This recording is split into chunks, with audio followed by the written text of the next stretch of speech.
안녕하세요. 사연 읽어주는 남녀입니다. 오늘도 와주셔서 감사드리며 오늘의 사연 시작하겠습니다. 저는 아무도 모르게 아내를 지켜보고 있었습니다. 작은 핸드폰 화면에 아내가 안방에서 나오는 게 보였어요. 아내는 가슴골이 드러난 새하얀 원피스를 입고 있었죠. 아내는 서재방으로 들어갔습니다.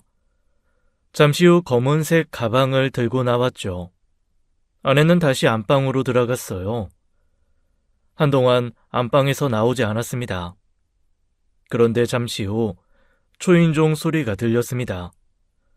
아내가 안방에서 급히 나와 현관으로 가는 모습이 보였어요. 그리고 한 남자가 집으로 들어왔죠. 180이 넘어 보이는 큰 키에 다부진 체격의 남자였어요. 남자는 아내의 어깨에 손을 올리고 자신의 몸 쪽으로 끌어당기며 아내를 안았습니다. 남자는 아내를 안방으로 데리고 들어갔어요. 핸드폰을 잡고 있던 손이 떨렸습니다. 저는 초조해하며 시계를 보았어요. 10분만 더 지나면 12시였죠. 회사 점심시간이 되려면 아직 10분이 더 남았습니다. 저는 더 기다리지 못하고 벌떡 일어섰습니다. 외투를 걸치고 문을 박차고 나왔어요. 뒤에서 동료가 부르는 소리가 들렸죠. 이 과장님 어디 가세요? 아직 점심시간 안 됐는데? 저는 차의 시동을 켰습니다. 엔진 소리가 들리며 차의 미세한 떨림이 느껴졌죠. 하지만 그보다 제 몸이 더 떨리고 있었어요. 저는 바로 차를 출발시켰어요. 집 앞 현관에 도착하자마자 현관키를 갖다 대었어요. 삐리릭 소리와 함께 문이 열렸죠. 저는 신발을 신은 채 아주 조용히 걸었습니다. 거실을 지나 안방 문 앞에 섰을 때 신음소리가 들려왔어요. 저는 더 이상 참을 수가 없었습니다. 안방 문을 벌컥 열었어요. 제 눈앞에 그 남자가 보였습니다. 상의가 벗겨져 근육질 몸매가 드러나 있었어요. 탄탄한 가슴이 움찔거렸습니다. 상의를 벗은 채 누워있는 그와 하얀 얼굴이 더 하얗게 질린 아내를 본 순간 저는 분노를 참을 수 없었습니다. 저는 안방 침대로 천천히 걸어갔어요. 도저히 이해할 수 없는 상황이었어요. 형님이 왜 우리 집 안방 침대에 누워있는지 말입니다. 제가 아내를 만난 건 그 사건이 일어나기 2년 전이었어요. 그 당시 저는 45살의 노총각이었죠. 부모님이 돌아가시고 위로 있던 형마저 세상을 떠난 후로는 사는데 즐거움을 못 느끼고 살았습니다. 특히 서로 의지하던 형마저 먼저 갔을 때는 우울증까지 찾아왔어요. 3년 정도 우울증 약을 처방받아서 먹어야 했죠. 그러던 중 동료의 권유로 등산을 다녀보게 되었습니다. 동료는 등산 동호회에 가입해보라고 했지만 저는 혼자서 산에 오르는 게 더 좋았어요. 그렇게 한 달에 한 번씩 오르던 산을 2, 3주에 한 번씩 오르게 되었죠. 처음엔 인왕산, 북한산 등 서울에 있는 산을 위주로 다녔습니다. 그러다 보니 욕심이 생기더군요. 지방의 유명한 산들을 오르기 시작했어요. 어느덧 등산에 재미가 붙었죠. 저는 지방에 있는 처음 들어보는 산을 검색하기 시작했습니다. 오지를 탐험하는 마음으로 등산하는 게 즐거웠거든요. 그러다가 들른 산이 있었어요. 이름도 모르는 산이었죠. 그곳엔 등산객이 별로 없었습니다. 아마 관광지가 아니라 등산로를 따로 만들어 놓지 않은 산 같았죠. 그래서 사람들이 자주 다닌 길인지 풀이 나지 않은 흙길이 나 있었어요. 그 길을 따라 산을 올라섰습니다. 산을 올랐을 무렵 시원한 공기가 목깃을 스쳤는데 기분이 너무 상쾌했죠. 저는 인증샷을 남기려고 핸드폰을 꺼냈습니다. 그리고 한껏 포즈를 잡았어요. 찰칵찰칵 카메라 셔터를 누르며 예쁜 배경을 담아내려고 몸을 돌렸습니다. 그 순간이었어요. 순식간에 미끄러져 아래로 굴렀습니다. 그리고 기억이 없어요. 제가 눈을 뜬 건 병실에서였습니다. 얼굴이 하얗고 갸녀린 여자가 제 이름을 부르고 있었죠. 환자분 정신이 드세요? 이동진 씨! 그 여자의 얼굴이 제 눈에 들어선 순간 저는 아무 말도 못하고 그 여자의 눈만 뚫어지게 바라봤어요. 너무 예뻐서 말이 안 나왔거든요. 저는 한동안 그 병원에서 치료를 받았습니다. 다리가 골절되고 뇌출혈이 있었지만 이상하게 기분은 좋았어요. 매일 아침에 눈을 뜨면 그녀를 볼 수 있었으니까요. 나연 씨는 참 친절했어요. 병원에 입원한 어르신 분들께도 살갑게 대하며 챙겨주곤 했죠. 저는 주책맞게도 그녀에게 조금씩 다가갔습니다. 저보다 무려 12살이나 어린 그녀에게요. 가벼운 안부 묻기부터 감사의 의미로 자판기 커피를 뽑아다 주는 게 제가 할 수 있는 전부였어요. 그녀의 직장에서 개인 감정을 표현하는 건 예의가 아닌 것 같아서 뭘 해보기도 어려웠죠. 그래서 제가 선택한 건 촌스럽게도 편지였습니다. 퇴원하는 날 사심이 담긴 감사 편지를 보냈어요. 편지의 마지막엔 감사 인사를 전할 겸 차 한 잔 대접하고 싶다고 덧붙였죠. 그리고 제 핸드폰 번호를 적었습니다. 퇴원 후 연락은 오지 않았어요. 한 달을 고민했죠. 매일 밤 그녀가 떠올랐습니다. 제 심장이 고장난 것 같았어요. 안 되겠다 싶었을 쯤 문자가 하나 들어왔어요. 병원 예약 문자였죠. 퇴원 후 괜찮은지 확인하는 진료였습니다. 저는 정장에 넥타이까지 차려입고 병원을 방문했습니다. 진료를 받고 나올 때까지 그녀를 눈으로 계속 찾았어요. 그런데 안 보이더군요. 저는 이대로 포기할 수 없어서 병원 카페에 앉아 있었습니다. 오전 10시 진료여서 11시 전에 이미 진료가 끝났는데 저는 오후 3시까지 앉아 있었죠. 그리고 그 순간이었어요. 갑자기 저쪽 어딘가에서 후광이 비치더니 그녀가 걸어오는 게 보였습니다. 저도 모르게 벌떡 일어났어요. 그리고 그녀의 옆으로 다가갔습니다. 어머, 이동진 씨? 안녕하십니까, 나연 씨. 여긴 어쩐 일로 오셨어요? 진료가 있어서. 아, 그러셨구나. 전 또 저 커피 사주러 오신 줄 알았네요. 네?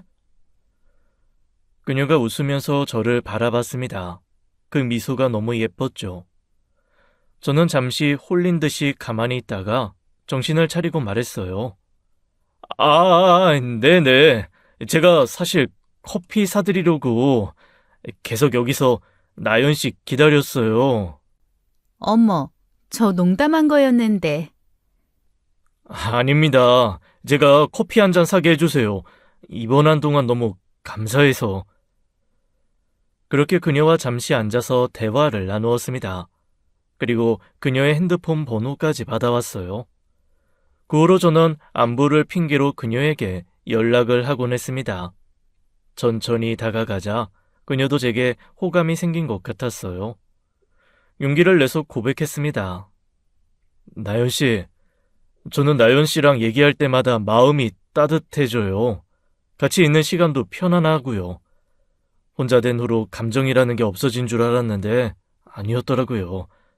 나연 씨, 저 나연 씨 좋아합니다. 나연 씨랑 진지하게 만나보고 싶어요.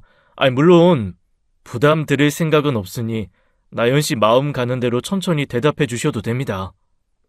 동진 씨, 고백해줘서 고마워요. 근데 제가 꼭 말씀드려야 할 게 있어요.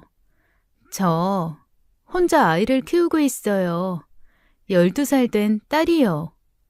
저에게는 제 삶에서도 관계에서도 아이가 최우선이에요.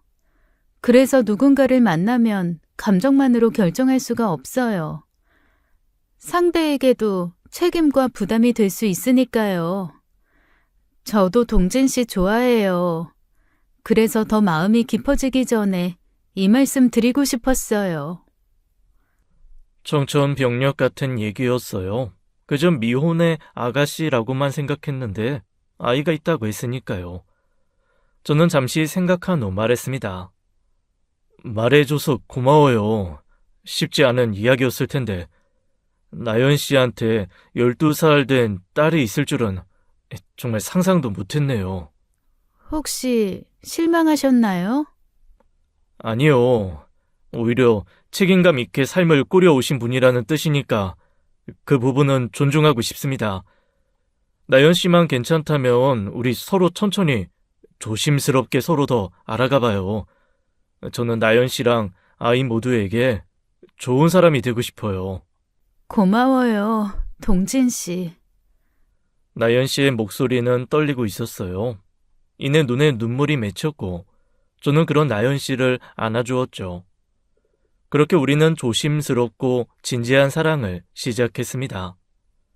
만난 지 8개월 만에 결혼식을 올렸어요. 성대한 결혼식은 못했습니다. 부를 식구도 거의 없었고요. 큰 아버지네와 작은 아버지네 식구들과 직장 동료들 몇 명만 불러서 식을 올렸죠. 아내는 저보다도 가족이 더 없었어요. 비슷한 처지의 두 사람이 만난 것 같아서 또 마음이 갔습니다. 신혼 첫날 밤, 아내는 저와의 뜨거운 밤을 보냈어요. 아내는 침대에서 눈물을 보였습니다. 왜 자꾸 우냐는 물음에 아내는 이렇게 대답했죠. 그동안 은세 키우는 엄마로만 살았는데 진짜 여자로서 사랑받는 것 같아서 행복해요. 결혼을 이렇게 행복해도 되나 싶을 정도로 행복했어요. 아내는 청순 가련하고 보호 본능을 일으키는 미인이었죠. 그래서 아내와 딸아이만 두고 일터로 가는 게 걱정될 정도였습니다. 여보, 나 다녀올게요. 잘 다녀와요, 여보. 나연이도 엄마 말씀 잘 듣고 학교 잘 다녀와라. 네, 아빠. 아내와 딸은 매일 아침마다 현관에서 저를 배웅해 주었습니다. 딸은 저를 무척 좋아했어요. 사실 결혼 전에는 딸아이가 저를 피하고 싫어하는 내색을 많이 해서 많이 걱정했었습니다. 이러다 결혼 못하겠다 싶을 정도로요. 그런데 아내가 안정적인 생활을 위해 결혼을 결심하면서 딸도 바뀌었죠. 처음엔 마지못해 따라주는 줄 알았는데 제게 진심으로 다정하게 대해주었어요. 결혼 후에는 바로 아빠라고 불러주기도 했고요. 딸아이는 중학생이 되었습니다. 아내가 말하길 딸이 공부를 곧잘 한다고 했어요. 그래서 저는 딸에게 학원비를 지원해 주기로 했죠. 매달 학원비가 150만 원씩 나갔지만 딸아이가 열심히 하는 모습에 하나도 아깝지 않았습니다. 딸아이는 밤 10시까지 학원에 다니며 공부를 했어요. 그리고 중학교 2학년 때 첫 중간고사에서 전교 1등을 했습니다. 아내가 성적표를 보여주며 말했어요. 은세가 정말 열심히 했나 봐요. 원래도 공부를 좋아하고 잘했지만 전교 1등한 건 처음이에요. 이게 다 당신 덕분이에요. 고마워요. 우리 은세 학원 보내줘서. 그게 무슨 말이야. 내 딸 공부 아빠가 시켜주는 건 당연한 거지. 은세가 열심히 하니까 내가 더 보람 있네. 은세는 어디 갔어? 오늘도 학원 독서실에서 10시까지 공부한다고 나갔어요.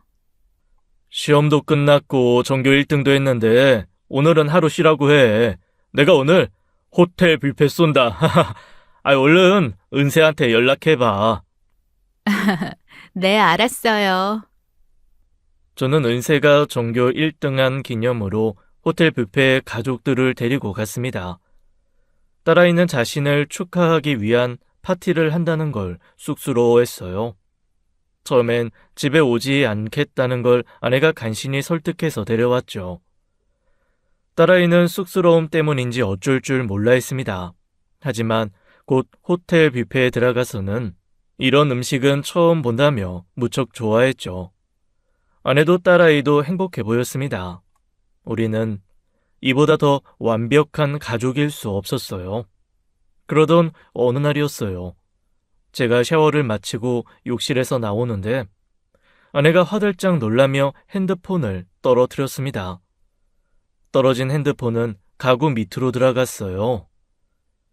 당신 왜 이렇게 놀래? 핸드폰까지 떨어뜨리고. 난 그냥 당신이 갑자기 나오니까 문소리에 놀란 거예요. 아내의 표정은 이상하게 굳어 있었어요. 저는 아내의 핸드폰을 꺼내기 위해 무릎 꿇고 앉아 허리를 숙였습니다. 가구 아래를 살펴보니 아내의 폰이 보였어요. 저는 팔을 뻗어 집었어요. 그 순간 아내의 폰에 문자가 켜져 있는 게 보였죠. 대출 2,100만 원이라는 문자가 눈에 들어왔죠. 저는 일어서며 문자 내용을 자세히 읽어보았습니다. 그 순간 아내가 제 손에서 폰을 낚아채 갔어요. 왜 남의 폰을 그렇게 봐요? 아내는 폰을 얼른 주머니에 넣었습니다. 뭐야? 당신 대출 있었어? 아내는 얼굴이 빨개지며 눈동자가 흔들렸습니다. 내가 갖고 있는 거니까 신경 쓰지 마세요. 어떻게 신경을 안 써? 게다가 그냥 대출 안내도 아니고 독촉 문자던데. 땡땡땡 파이낸셜이면 3금융권이잖아. 뭐야? 대체 이 빚은? 그게... 아내는 제 앞에서 쩔쩔매며 대답을 못했습니다. 저는 아내를 소파로 데려가 앉히며 손을 잡고 말했어요. 여보, 난 부부는 서로 다 공유해야 한다고 생각해. 특히 돈 문제면 더더욱. 대체 이 빚은 왜 있는 거야? 말해봐. 제가 부드럽게 아내를 타이르듯이 묻는 질문에 아내는 눈물이 고였습니다. 저는 아내가 말할 때까지 조용히 기다렸어요. 그러자 아내가 결심했다는 듯 입을 열었죠. 사실은 내가 많이 아팠었어요. 유방암 걸렸을 때 치료받느라 생긴 빚이에요. 저는 유방암이라는 말에 깜짝 놀랐습니다. 뭐? 유방암? 당신 암이었었어? 나한테 그런 말 한 적 없잖아. 미안해요. 당신한테 말 못했어요. 내가 암이었다고 하면 당신이 나 싫어할까봐. 미안해요. 근데 지금은 완전히 다 나았어요. 여보. 정말이에요. 못 믿겠으면 내일 당장 병원 가서 내가 확인시켜줄 수 있어요. 여보, 진정해. 나 당신 말 믿어. 그제 아내는 안도의 한숨을 길게 내쉬었습니다. 암치료 받는 동안 일을 못해서 대출받은 거예요. 그런데 이자 갚는 것만도 벅차서 계속 돌려막다 보니까 빚이 줄지 않네요. 미안해요. 그래도 이런 거 말했었어야지. 미안해요. 당신한테 부담 주기 싫어서 내가 일해서 번 돈으로 다 해결하려고 했어요. 아내의 말에 저는 가슴이 아팠습니다. 그동안 홀로 딸아이를 키우며 생계를 짊어져야 했을 아내가 안쓰러웠어요. 암까지 걸렸을 땐 삶의 무게가 얼마나 무거웠을까요? 저는 아내의 빚을 모두 갚아주기로 마음먹었습니다. 제가 빚을 갚아주겠다고 했을 때 아내는 저를 말렸어요. 미안해서 안 된다고요. 이 빚을 계속 짊어지고 가는 게 난 더 불안해. 내가 갚아줄 수 있는 금액이라 다행이야. 이참에 다 갚고 당신이 더 이상 대출 때문에 힘들어하지 않았으면 좋겠어. 고마워요, 여보. 정말 고마워요. 내가 앞으로 정말 잘할게요. 빚을 모두 갚아주고 난 후로 아내의 얼굴은 더 밝아졌어요. 아내의 표정이 밝으니 저도 늘 기분이 좋았죠. 그날 밤 아내는 저를 침대로 데려갔습니다. 어느 때보다 아내는 저를 기분 좋게 해주었어요. 저와 아내는 부부 사이가 무척 좋았습니다. 딸아이가 집에 없을 때면 둘이 눈만 맞아도 방으로 들어가곤 했어요. 아내는 단 한 번도 저를 거절한 적이 없었죠. 우리는 피임을 하지 않았습니다. 저도 아내도 아이를 바라고 있었는데 아이는 잘 생기지 않았어요. 아무래도 제가 나이가 많아서 그런 거보다 했죠. 저는 가끔 피우던 담배도 끊고 헬스도 등록하며 더욱 몸 관리를 했습니다. 몸에 좋은 음식만 먹으려고 나름 신경 썼고요. 그 덕분인지 어느 날 아내가 임신을 했습니다. 아내도 저도 무척 기뻐했어요.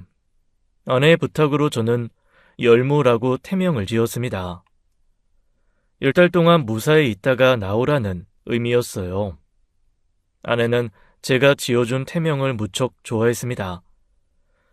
그런데 임신 3개월 만에 열무는 세상을 떠났어요. 의사는 아내의 자궁이 약한 편이라고 했습니다. 그래서 임신도 잘 안 되는 것이었고 유산도 된 것 같다고요. 여보, 너무 낙담하지 마. 당신 잘못 아니야. 그냥 열무 운이 거기까지 어떤 거지. 미안해요. 열무 못 지켜서. 미안해, 열무야. 엄마가 미안해. 그 후 아내가 자책할 때마다 저는 아내 탓이 아니라고 위로해 주었습니다. 저도 무척 슬펐지만 일부러 괜찮은 척 티를 내지 않았죠. 제가 슬퍼하고 힘들어하면 아내가 더 힘들까 봐서요. 그런데 아내는 그 후로 점점 이상해지기 시작했어요. 사람이 좀 변했다고나 할까요? 표정이 어두워진 걸 떠나서 분위기가 좀 바뀐 것 같았죠. 저를 보면 깜짝 놀라기도 하고 혼자 있고 싶어 하기도 했어요. 게다가 유산 후 한참이 지난 후에도 저와의 잠자리를 계속 피했습니다. 아내의 마음에 상처가 크구나 생각했어요. 시간이 약이겠거니 하며 아내를 기다려주었죠. 그러던 어느 날 아내가 일요일에 외출을 하기 시작했습니다. 여보, 이 시간에 어디 가? 저 오늘부터 교회 다녀요. 교회? 당신 무교라고 하지 않았어? 아무튼 다녀올게요. 잠깐만 기다려. 내가 데려다 줄게. 어느 교회야? 아니에요. 혼자 갈 수 있어요. 괜히 나오지 말아요. 갈게요. 아내는 제가 태워다 준다는 말에 급히 서둘러 나갔습니다. 아내는 그 후로 바쁘게 지내기 시작했어요. 무슨 교회 모임이 그렇게 많은지 일주일에 4-5번은 가는 것 같았죠. 여보, 오늘은 나도 같이 갈까? 싫어요. 나 혼자 조용히 기도하고 오고 싶어요. 그럼 태워다 주기만이라도 할게. 오늘 날씨 춥잖아. 괜찮아요. 버스 타면 금방이에요. 저는 아내의 거절에도 고집을 부려 아내를 그 교회에 태워다 주었습니다. 동네 상가 5층에 있는 아주 작은 교회였어요. 교인도 많지 않은지 일요일인데도 사람이 별로 없었습니다. 그 후 아내는 외출이 잦아지기 시작했어요. 그리고 외모에 부쩍 신경을 썼죠. 화장도 정성을 들여 진하게 했습니다. 기도하러 가는 사람이 왜 이렇게 화장을 진하게 해? 사람들 많은데 아무렇게나 하고 다닐 수는 없잖아요. 당신은 화장 안 해도 예뻐. 그만 발라. 저는 젊은 아내가 예쁘게 꾸미고 외출할 때마다 불안한 마음이 들었어요. 아무래도 띠동갑 나이 차에서 오는 제 자격지심이었죠. 그러던 어느 날이었습니다. 친구에게서 연락이 왔어요. 야, 동진아, 너 지금 어디냐? 집이지. 왜? 내가 지금 네 와이프 본 것 같거든? 뭐? 어디서? 우리 모텔 앞에서. 뭐? 너네 모텔? 웬 남자랑 걸어가던데? 임마, 나 술 먹었냐? 우리 와이프 지금 땡땡동 교회에 있어. 너네 모텔이랑은 완전 반대쪽인데. 야, 사람 잘못 봤다, 이 자식아. 잘못 보기는 임마. 내가 영상까지 정면에서 찍어놨는데 지금 동영상 전송할 테니까 네가 직접 확인해봐. 전화를 끊자마자 문자가 도착했습니다. 동영상을 열어보자 아내가 정말 모르는 남자와 걸어가고 있었어요. 아내는 그 남자의 팔을 끌어안고 걷고 있었죠. 윤식에게서 문자가 왔습니다. 네 와이프 맞지? 옆에 저 남자 아는 사람이야? 저는 차마 답장을 보내지 못했습니다. 그리고 아내에게 전화를 걸었죠. 여보, 지금 어디야? 저 지금 교회에서 전도하러 나왔어요. 왜요? 아니, 그냥 집에 언제 오나 해서. 저녁 먹기 전에 들어갈 거예요. 왜요? 아니, 그냥 전도는 어느 동네에서 하는데? 그냥 여기저기. 갑자기 그건 왜 물어요? 아니, 그냥 내 친구가 당신 봤다길래. 아, 잠시 동안 침묵이 이어졌습니다. 제가 침묵을 깨고 먼저 말을 걸었어요. 당신 교회 끝날 때 다 돼가지? 내가 데리러 갈게. 어디로 가면 돼? 그러자 아내가 가라앉은 목소리로 말했습니다. 여보, 나 오늘 당신한테 할 말 있어요. 어? 무슨 말? 그건 이따가 저녁 때 얘기할게요. 집에서 봐요. 아내와 전화를 끊고 나서 마음이 불안해졌습니다. 아내를 기다리며 친구가 보내준 동영상을 100번도 넘게 돌려보았죠. 영상 속 남자는 눈에 띄는 미남이었습니다. 잘생긴 외모에 헐친한 키, 다부진 몸매였어요. 나이는 30대 중후반 정도로 보였죠. 어깨가 딱 벌어져서 같은 남자가 봐도 멋있다고 느껴질 정도였습니다. 그래서 더 불안했어요. 그 남자가 누군데 팔짱을 끼고 걷는지 이해가 안 갔죠. 아내가 할 말이 설마 불륜 고백은 아니겠지라는 생각까지 갔습니다. 저는 온갖 추리와 상상 속에서 오장육부가 녹고 있었어요. 아내가 왔습니다. 저는 아내에게 동영상을 내밀었죠. 이 남자 누구야? 누군데 팔짱까지 끼고 다녀? 진정하려고 애썼지만 제 목소리는 떨리고 있었어요. 아내는 영상을 보더니 저를 다시 쳐다보았죠. 여보, 설마 나 의심해요? 뭐? 뭘? 불륜이요. 저는 불타는 속을 가라앉히려고 찬물을 삼키다가 아내의 말에 사례가 걸렸어요. 뭐? 이 남자 누군데? 내 친오빠예요. 아내는 담담하게 말했습니다. 친오빠라니. 당신 가족관계 증명서에 오빠 같은 거 없었잖아. 고아원 때 헤어진 오빠예요. 고아원이라니. 고아원이라니 처음 듣는 얘기였어요. 분명 결혼 전에 저에게는 부모님이 일찍 돌아가셨다고 했었으니까요. 부모님 돌아가셨다고 하지 않았어? 맞아요. 나한테 거짓말한 거야? 거짓말이 아니라 그냥 습관적으로 말한 거였어요. 고아라고 하면 사람들이 불쌍하게 보는 게 싫어서요. 당신한텐 사실대로 말했어야 했는데 괜히 고아라고 하면 내 흠인 것처럼 느껴져서 말 못했어요. 미안해요. 그나저나 친오빠라는 건 무슨 말이야? 오빠랑 난 고아원에 맡겨졌어요. 아주 어릴 때요.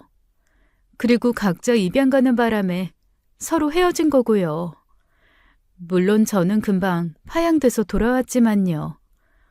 헤어진 후로는 서로 찾지 않아서 모르고 살았어요.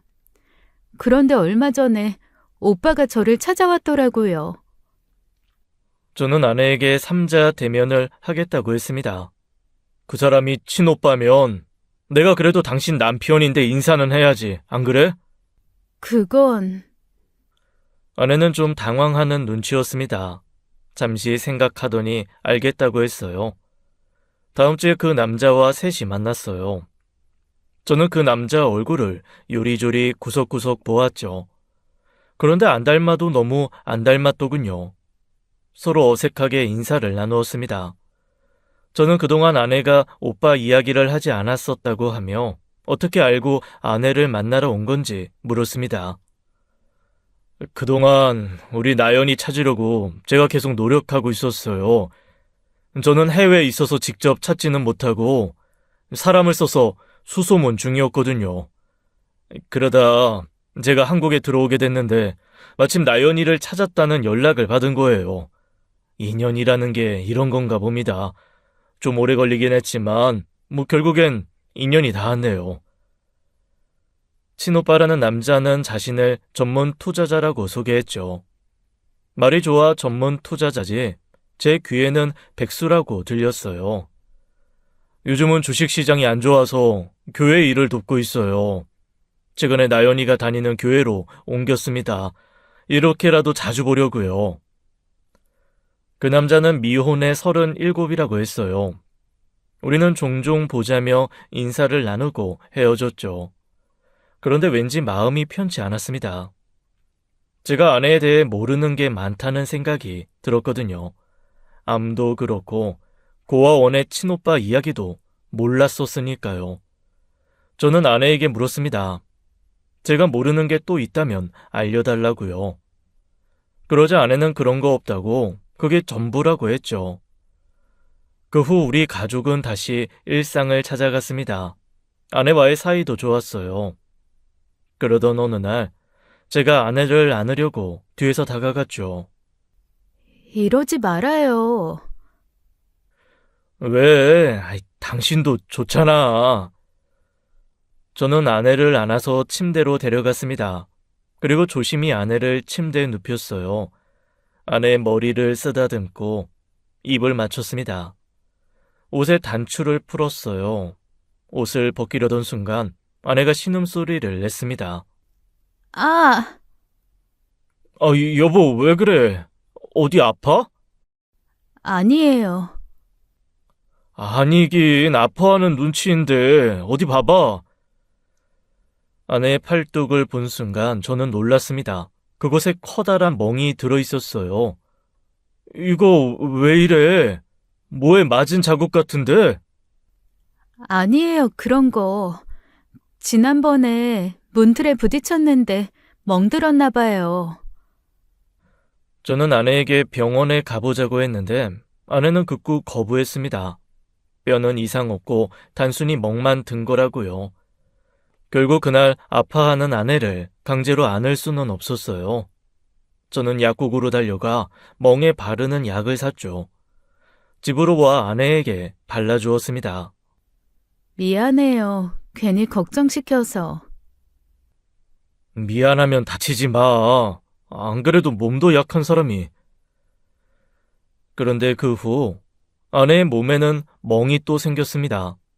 아내는 계속해서 실수로 다친 거라고 했는데 아무래도 뭔가 이상했어요. 어느 날은 멍이 아닌 생채기가 있기도 했죠. 이번엔 긁힌 거라고 했어요. 그러던 어느 날이었죠. 친구 윤식이에게서 전화가 왔습니다. 야, 동진아! 지금 당장 우리 모텔로 튀어와! 갑자기 뭔 소리야? 야, 지금 네 마누라 우리 모텔에 입실했어! 뭐? 그때 그놈이랑 모텔방에 들어갔다고! 저는 뒷목이 조이는 느낌이 들었어요. 가슴이 두근거렸죠. 근데 네가 전에 와이프 친오빠라고 하지 않았냐? 야, 어떤 여자가 자기 친오빠랑 모텔을 와, 안 그래? 여보세요?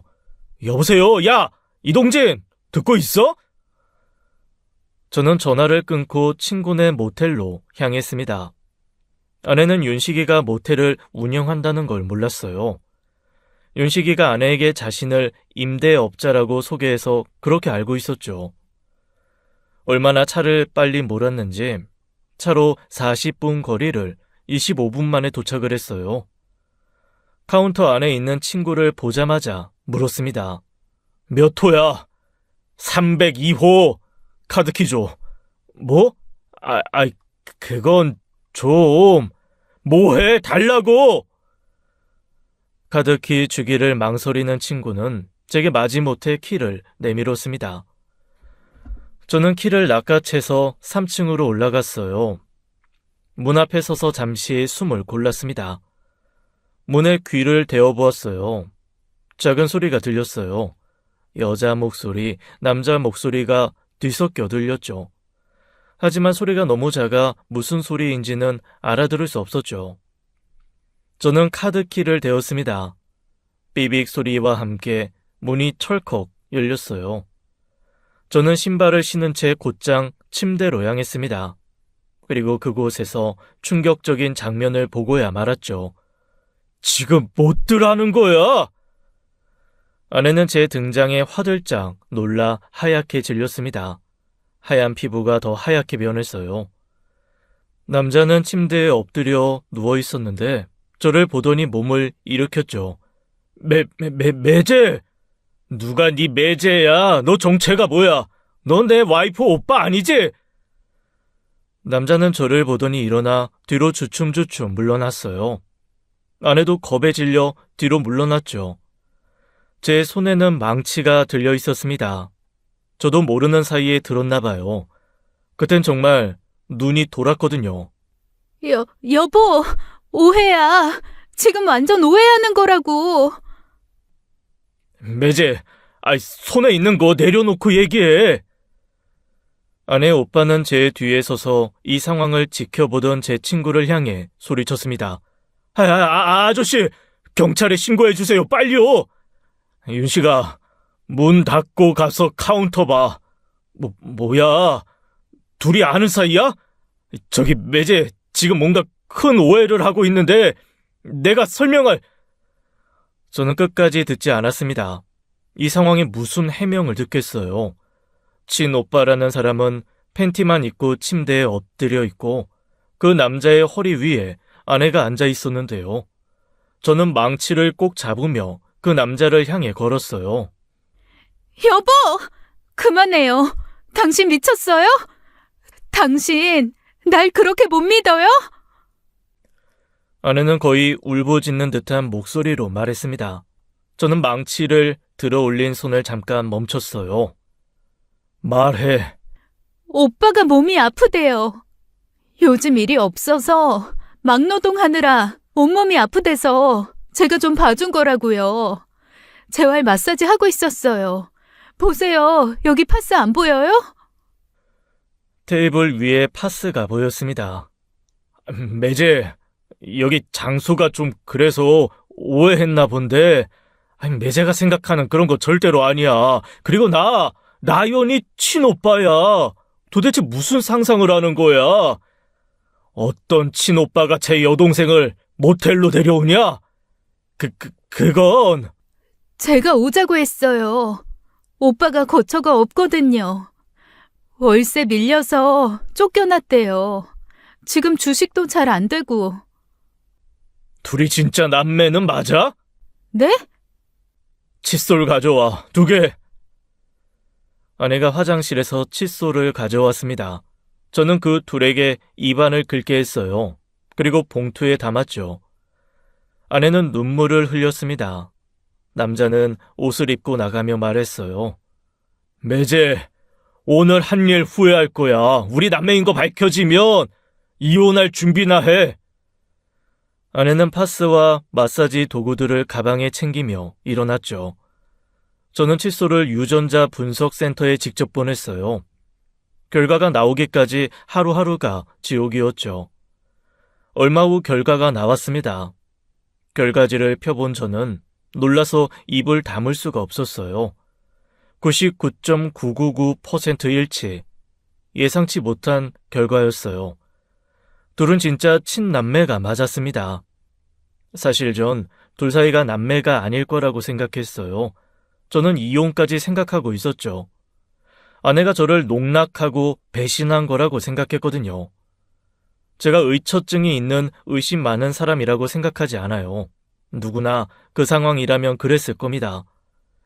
결과지를 본 아내는 말없이 방으로 들어가 문을 닫았습니다. 아내는 제게 실망해서 한동안 제게 말을 걸지도 않았어요. 그러면서도 제게 꼬박꼬박 밥을 차려주었죠. 저는 결국 제 실수를 인정해야 했어요. 미안하게 됐어.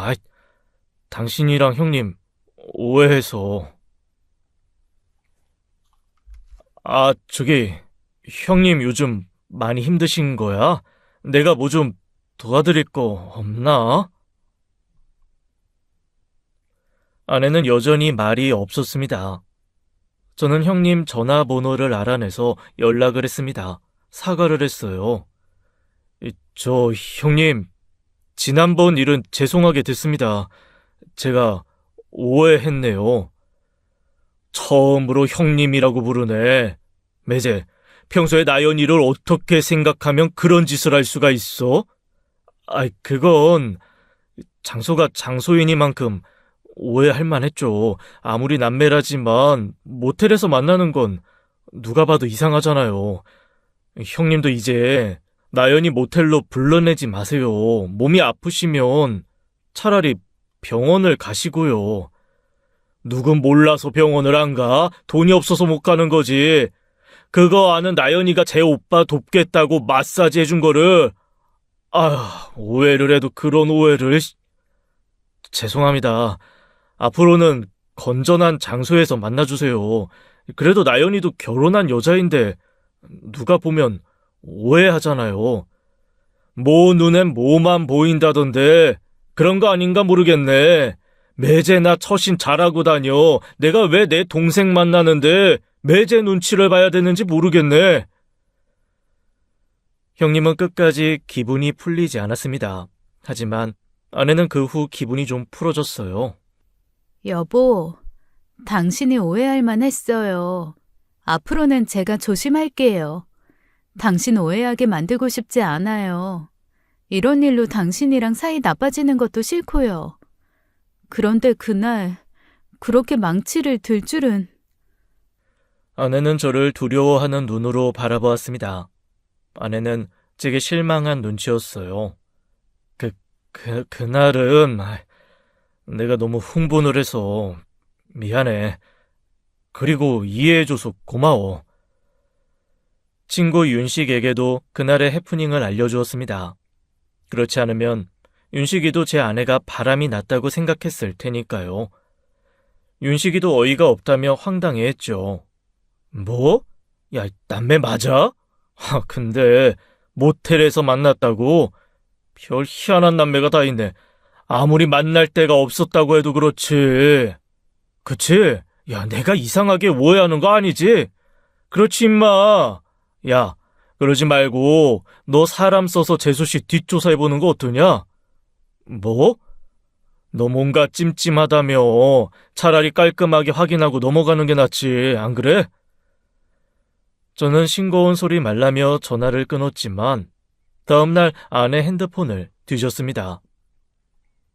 그런데 없던 비밀번호가 걸려 있었어요. 그 순간 또 쎄함이 느껴졌죠.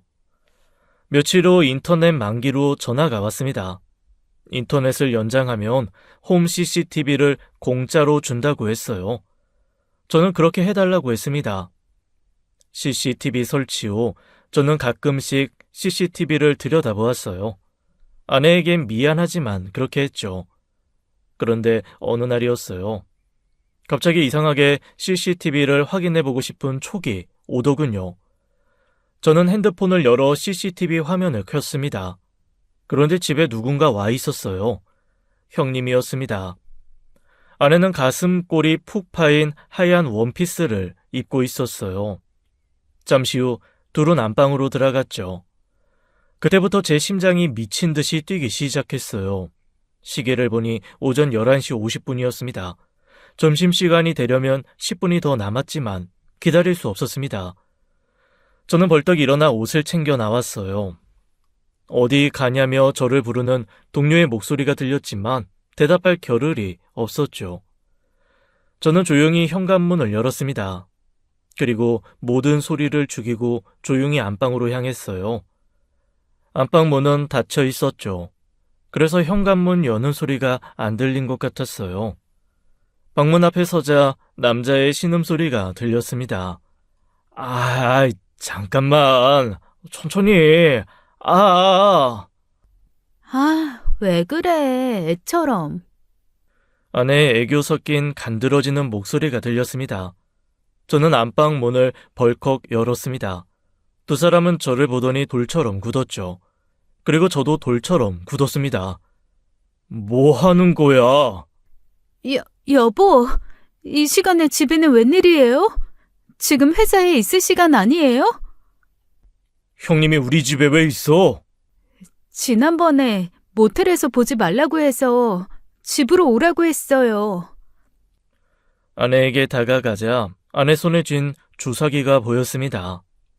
아, 오빠가 피곤하다고 해서 영양주사 좀 놔주려고 가져온 거예요. 옆에는 수액도 있었어요.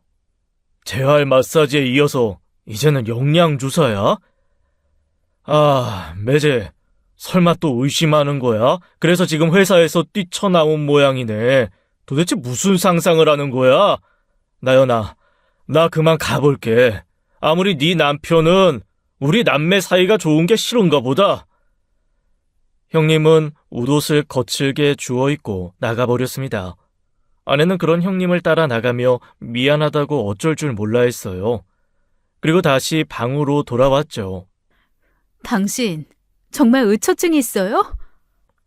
아, 그런 거 아니야. 난 그냥 점심시간에 집에서 좀 쉬다 가려고. 웃기지 말아요. 아내는 집 곳곳을 뒤지기 시작했어요. 그리고 이내 CCTV를 발견했죠. 이건 뭐예요? 그동안 나 감시했던 거예요? 이거 동의 없이 설치하면 불법인 건 알아요? 뭐? 아이, 난 그냥 인터넷 가입하면 공짜로 준다길래 설치한 것뿐이야. 그럼 설치하고서 왜 말 안 했어요? 저는 아무 말도 못했습니다. 그냥 차라리 내가 오빠 안 만날게요. 그러니까 당신도 이런 짓 이제 그만둬요. 아내는 쌩하니 토라져서 집을 나갔습니다. 저는 다시 회사로 들어갔어요. 그날 밤 아내는 12시가 넘어서야 집에 돌아왔죠. 이 시간까지 어디 갔다 왔냐고 물었지만 아내는 대답하지 않았습니다. 그 후 아내는 교회에 더 자주 나가기 시작했어요. 오늘도 교회 가? 아내는 한숨만 크게 내쉬었죠. 살얼음 같은 집안 분위기에 저는 저녁도 혼자 차려 먹어야 했어요. 아내는 저녁 식사를 교회 사람들과 먹고 집에 오곤 했죠. 제가 나중에 사과를 했지만 아내는 이전처럼 바로 받아주지 않았어요. 그러던 어느 날이었습니다. 제 눈을 의심하는 사건이 터지고 말았어요. 자료를 정리 중에 스테이플러가 필요해서 딸방에 들어갔습니다. 책상 서랍을 열고 물건을 찾기 시작했어요. 서랍을 막 뒤지다가 실수로 무언가를 서랍 뒤로 떨어뜨렸습니다. 서랍을 빼내서 안을 확인했어요. 그리고 그곳에서 그걸 발견한 겁니다. 그건 다름 아닌 성적표였어요. 이게 뭐야? 등수도 성적도 모두 달랐습니다. 그런데 그 성적표는 지난번에 봤던 2학년 중간고사였어요. 저는 옛날 성적표인 줄 알고 몇 번이나 확인했지만 그때 전교 1등 했을 때의 성적표였죠. 저는 성적표를 가지고 제 서재방으로 왔습니다. 딸아이에게 전화를 걸었어요. 은세야, 너 어디야? 저 학원이요. 그래? 어느 학원? 수학학원? 네. 아빠가 잠깐 학원 앞에 갈 테니까 내려올 수 있어? 네? 갑자기 왜요? 뭐 좀 물어보려고. 아, 그건 좀 곤란한데. 사실 저 지금 수학학원 아니에요. 스터디 카페예요. 저는 딸아이에게 스터디 카페 위치를 확인하고 딸을 만나러 갔습니다. 저는 아이에게 물었어요. 요즘 공부 힘들진 않아? 네. 그래, 힘들면 언제든지 아빠한테 말해. 알겠지? 너무 무리하지 말고. 네, 아빠. 저는 딸에게 햄버거를 사주고는 돌아왔습니다. 차마 딸에게 성적표를 따질 수가 없었어요. 돌아오는 길에 딸아이를 수학학원에 데려다 주었어요. 아이가 수학학원에 갈 시간이라고 했거든요. 그리고 잠시 지켜보았습니다. 딸은 다시 버스를 타더니 독서실로 갔어요. 저는 수학학원에 가서 물었습니다. 은세라는 학생이 다니고 있느냐고요. 그랬더니 그런 학생은 한 번도 다닌 적이 없다고 했죠. 집으로 돌아왔어요. 집에 온 아내에게 말했습니다. 당신, 은세 학원비 낸 내역 좀 보여줘. 네? 갑자기 그건 왜요? 궁금해서 내가 준 돈이 은세 학비로 제대로 쓰이고 있는지 궁금하기도 하고. 아내는 계속 제 눈을 피했습니다. 저는 아내 앞에 은세의 진짜 성적표를 내밀었어요. 왜 거짓말했어? 이거 누가 조작한 거야? 아내는 입술을 깨물었습니다. 은세가 그런 거야? 은세가 그런 거 아니에요. 제가 그랬어요. 미안해요. 왜 그랬어? 돈이 필요했어요. 무슨 돈? 대출도 다 갚아줬잖아. 교회에 헌금 내느라 그랬어요. 뭐? 헌금? 그럼 그동안 은세 학원비는 한 푼도 안 들어간 거야? 학원은 못 보내줘도 독서실비는 꼬박꼬박 줬어요. 그걸 지금 말이라고 해? 저는 어이가 없었어요. 고작 헌금 때문에 딸 학원비 150만 원을 삥땅 치는 엄마가 어디 있나요? 그런데 고작 헌금이 아니었습니다. 저는 아내의 카드와 통장 내역을 확인했어요. 그런데 무려 매달 100만 원씩 꼬박꼬박 헌금하는 것도 모자라서 추가로 몇십만 원씩 내는 돈까지 합치면 200만 원이 넘었습니다. 머리에 쥐가 나는 기분이었죠. 당신 미쳤어? 200만 원이 네 집 개 이름이야? 무슨 헌금을 이렇게 많이 해? 우리가 갑부도 아닌데. 미안해요. 그런데 교회에 헌금하는 거 나쁜 거 아니에요. 그 돈으로 교회 운영도 하고 어려운 사람들도 돕는 거라고요. 좋은 일 한다고 생각하면 그렇게 많은 돈도 아니잖아요. 뭐? 그럼 앞으로 당신 돈으로 하면 되겠네. 그렇게 많은 돈도 아니니까. 네? 여보, 그건... 앞으로 딱 생활비만 줄 거야. 정말 생활할 수 있을 만큼만. 아내가 교회 일에 적극적인 건 알았지만 이 정도일 줄은 몰랐습니다. 도대체 어떤 교회길래 아내의 소비 생활을 이렇게 무너뜨렸나 싶었어요. 자기 딸 성적표까지 조작해서 돈을 타내 헌금으로 내게 하는 교회라니 저도 한번 가봐야겠다 싶었죠. 제가 아내를 따라 나서자 아내는 무척 불편해하는 눈치였습니다. 교회는 아주 작고 교인도 얼마 없었어요. 혹시 사입이 종교인가 싶어서 검색해봤는데 정보가 나오지 않더군요. 목사라는 사람은 어디서 많이 본 사람처럼 생겼습니다. 이상하게 낯이 익었어요. 그날의 설교 내용은 가관이었죠. 아내를 믿고 따라야 가정이 편안합니다. 어떤 사람 중에는 아내를 의심하고 혼자 이상한 상상하는 그런 남편들이 있어요. 그게 다 자기가 못나서 그런 겁니다. 아니면 악마의 씨였거나 둘 중 하나예요. 같은 상황이어도 다르게 보는 그 시각이 잘못된 겁니다. 목사의 설교 내용은 대충 이랬어요. 아내 말 잘 들어라. 교회에 헌금 많이 내라. 이런 거였죠. 그날 교회 건물에서 나오는데 제 옆으로 무언가 쾅 하고 떨어졌습니다. 벽돌이었어요. 벽돌이 바닥에 부딪혀 부서졌죠. 하마터면 제가 그 벽돌에 맞아 죽을 뻔한 거였습니다. 저는 위를 올려다보았어요. 아무도 없었습니다. 저는 화가 나서 CCTV를 확인해 보려고 했어요. 아내가 달려 내려왔죠. 여보, 괜찮아요? 안 다쳤어요? 어떤 놈이야? 여기 CCTV 확인 좀 해봐야겠어. 여보, 여긴 그런 거 없어요. 진정하고 봐봐요. 정말 다친 데 없어요? 아, 정말 다행이다. 그러게 내가 오지 말랬잖아요. 아내는 정말 놀란 표정이었습니다. 저는 건물 관리실을 찾아갔지만 CCTV를 볼 수 없었습니다. 여긴 뭐 1층에만 있지 옥상에는 CCTV 없어요. 결국 아무것도 확인 못한 채 저는 기분만 상해서 집에 돌아왔습니다. 교회는 저랑 안 맞는 것 같다고 생각했어요.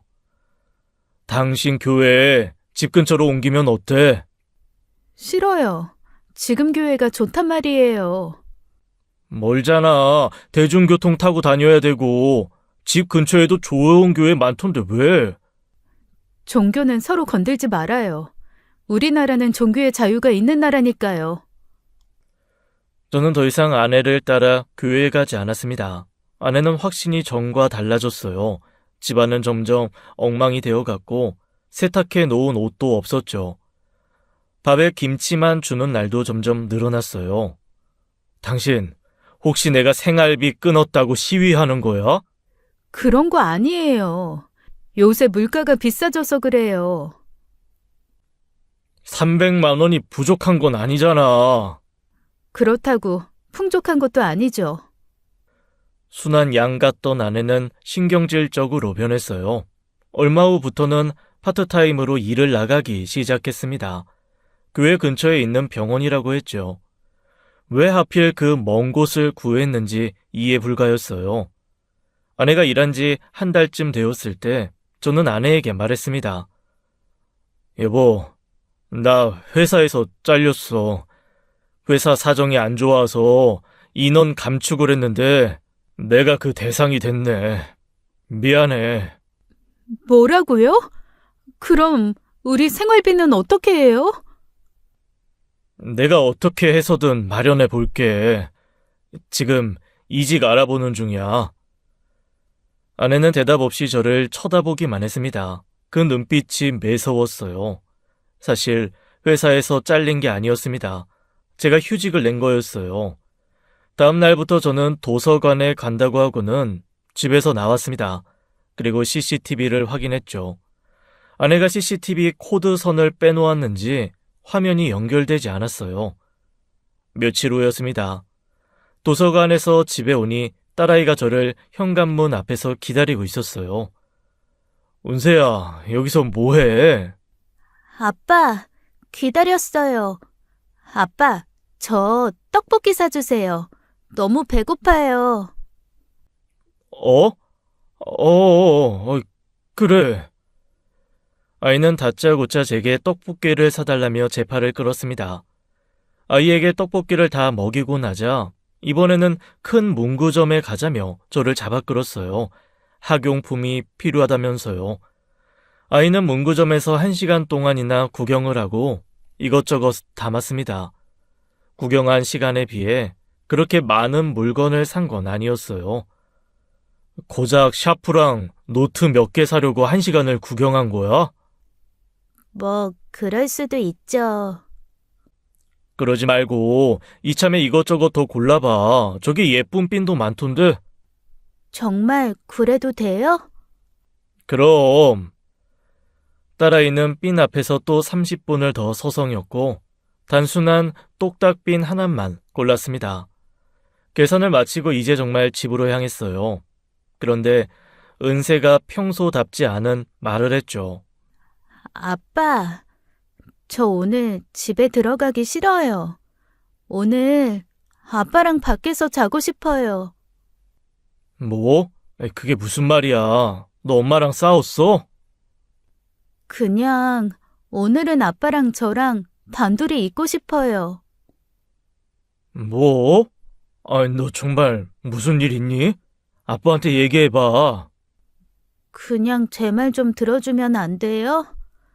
아, 아빠, 저랑 찜질방 가실래요? 저 꼭 찜질방에서 하룻밤 자보고 싶었거든요. 은세야.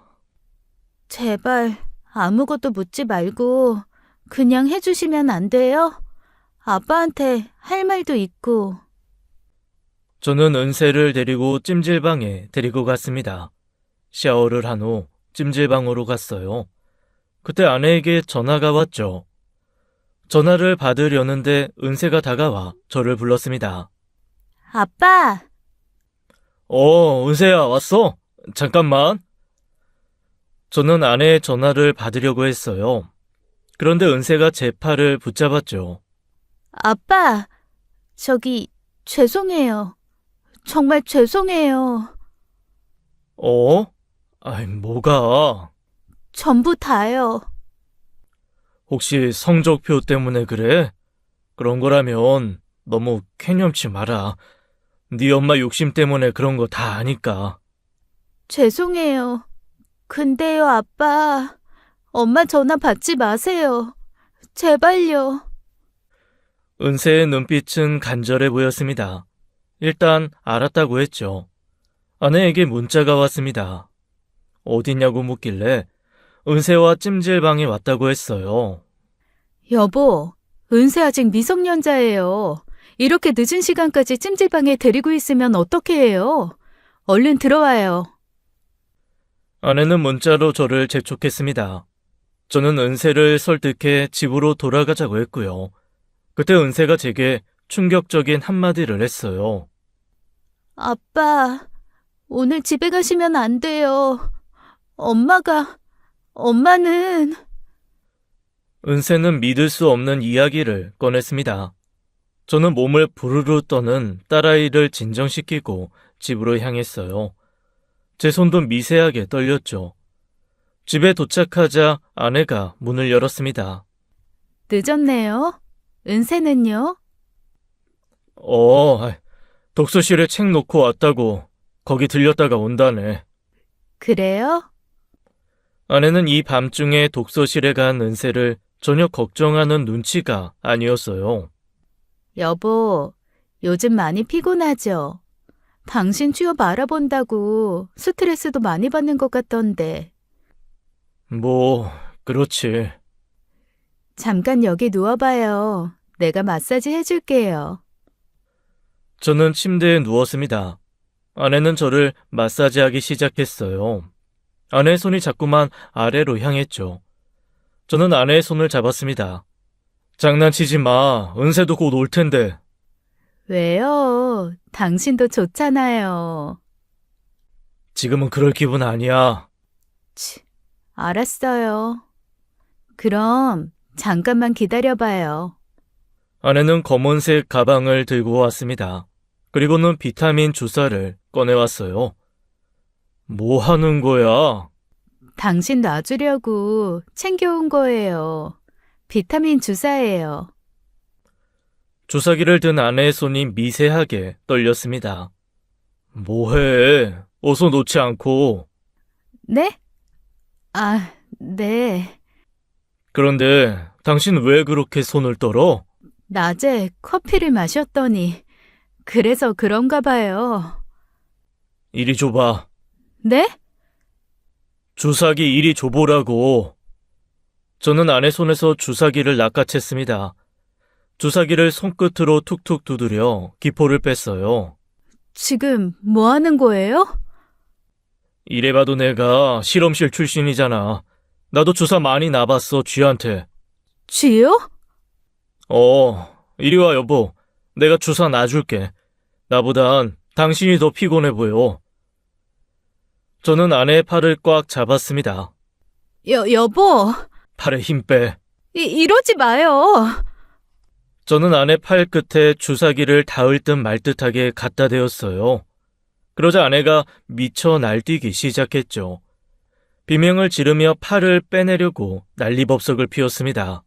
하지 말라고요. 안 돼, 안 돼. 저는 꽉 잡고 있던 아내 팔을 놓았어요. 그 바람에 아내는 뒤로 나가 떨어졌죠. 주사가 그렇게 무서워? 그럼 내가 직접 내 몸에 놓을게. 제가 주사기를 팔에 갖다 대자 아내의 표정이 이상하게 일그러졌습니다. 얼굴은 하얗게 질려 있었죠. 그때였어요. 안 돼요. 딸아이가 방으로 들어와 순식간에 주사기를 쳐버렸습니다. 주사기는 날아가 바닥에 떨어졌어요. 당신, 이 주사기에 뭐 들어있어? 내가 맞춰볼까? 아내의 표정은 더 하얗게 질렸습니다. 니코틴! 아내는 고개를 좌우로 흔들었어요. 얼굴 표정은 사색이 되었죠. 저는 전화기를 꺼내 112를 눌렀습니다. 통화 버튼을 누르려는데 딸아이가 저를 막았어요. 제 폰을 뺏어서는 꼭 쥐고는 무릎을 꿇었죠. 아빠, 제발 한 번만 봐주세요. 우리가 잘못했어요. 네? 제발요.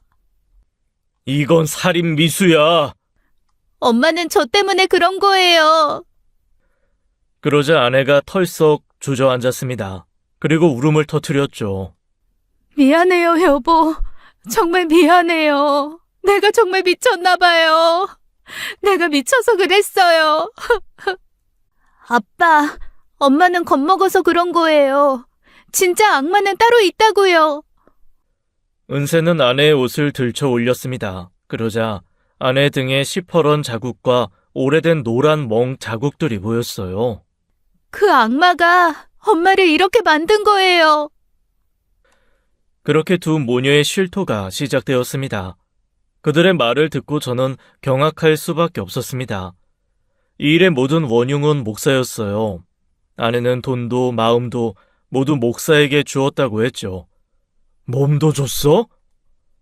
아내는 대답을 하지 못했습니다. 대체 무슨 협박을 받았길래 이런 짓을 벌여? 아내의 대답은 충격적이었습니다.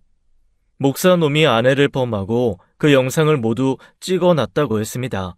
계속해서 돈을 요구했고 이제는 돈 대신 딸을 받겠다고 했다고요. 그럼 나한테 진작 말했어야지. 그리고 경찰에 신고했어야지. 그 사람들 무서운 사람들이에요. 신고해봤자 솜방망이 처벌도 안 받는다고요. 아내는 두렵다며 경찰에 신고하려는 저를 말렸습니다. 하지만 저는 바로 경찰에 이 사실을 알렸어요. 조사가 들어갔죠. 아내가 유방암에 걸린 시절 사이비 종교 신도가 접근했다고 했어요. 소속감과 안정감을 주며 다가왔다고 했죠. 당시 자신이 죽을지도 모른다는 불안감이 있던 아내는 자신이 세상을 떠나도 아이를 책임져 주겠다는 목사 말에 의지하기 시작했다고 했습니다. 목사는 믿음을 가지면 이 병으로부터 벗어날 수 있다고 아내를 세뇌시켰대요. 실제로 교회에 다녀온 후 몸이 좋아진 적도 있었다고 했죠. 심지어 교회에서 병원비를 300만 원이나 지원해 줬다고 했습니다. 아내의 암이 낫고 나서 더욱더 교회에 의지하게 됐다고 했어요. 그런데 그 후 교회에서 성의 표시를 하라고 했답니다. 안 그러면 더 큰 병이 올 거라면서요. 돈도 뺐고 몸도 뺏은 거였죠. 게다가 자신들이 만든 건강식품을 먹으라고 강요했답니다. 정체 모를 물을 명약이라며 강제로 사 먹게 한 거였죠. 아내는 결국 대출까지 내서 헌금을 한 거였어요. 아내는 그들의 소나귀에서 벗어나려고 시골로 내려가 살았던 거라고 했습니다. 그런데 결혼 후 다시 그놈들 눈에 띄어 교회에 나가게 된 거였어요. 더 황당한 건 친오빠라는 놈이 그놈들 하수인이었다는 거였죠. 친오빠를 입양해 간 게 그 목사였답니다. 아내를 그 교회에 나오게 한 게 친오빠였던 겁니다. 자신의 친형제도 팔아먹을 만큼 그 오빠라는 인간도 당당히 세뇌당한 상태였던 거죠. 저는 모든 증거를 모아서 경찰에 제출했고 신변보호 요청도 했습니다. 사기, 협박, 강요 등으로 신고가 들어갔죠.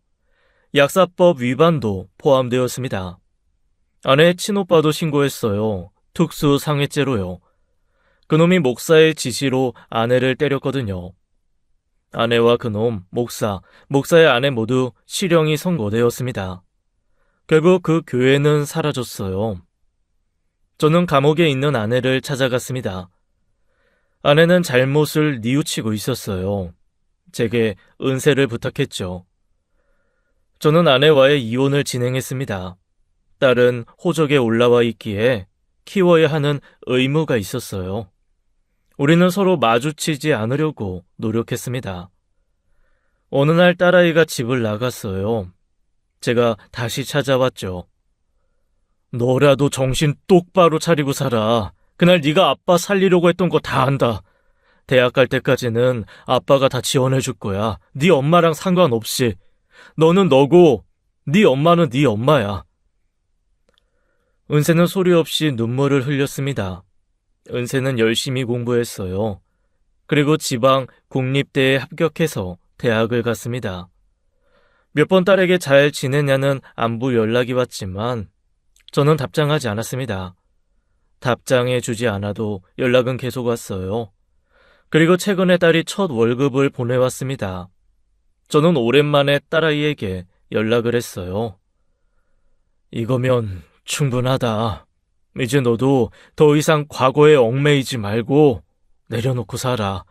그게 너한테도 나한테도 좋은 길인 것 같다. 딸은 전화기 너머로 훌쩍였습니다. 그 후 저는 예전처럼 혼자 살아가고 있어요. 예전에 심심풀이로 점을 봤는데 제 사주에는 인복이 없고 외로울 팔자라더군요. 그런 걸 다 믿지는 않지만 현재로서는 맞는 상황이긴 하네요.